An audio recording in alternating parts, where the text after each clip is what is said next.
Good day mga masisiram, may schedule na naman nga pala tayo ngayong araw. Aayusin nga lang pala natin tong tattoo ni ma'am. At medyo lumalabo na nga naman ang tattoo ni ma'am. Kaya babaguhin natin ng kaunti mga bossing.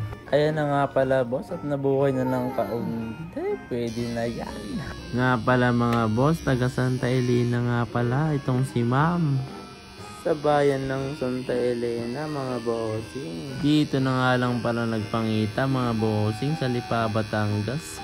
Pinaayos nga din pala ni ma'am ay nasa kanyang braso at medyo malabo na din mga boss. Babalikan nga daw pala tayo ni ma'am at magpapatato sa binte.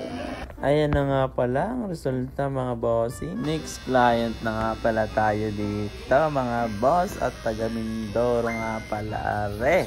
2004 nga lang pala ang ipapatato sa atin ni boss, kaya mabilisan lang to. At kung nais mo din nga palang magpatato, mag-PM ka lang kay Justato Siram. Baka naman papalo na din mga bossing. Hanggang dito na nga lang pala tayo mga boss. Wala na naman ako masabi. Salamat din sa panonood mga masisiram.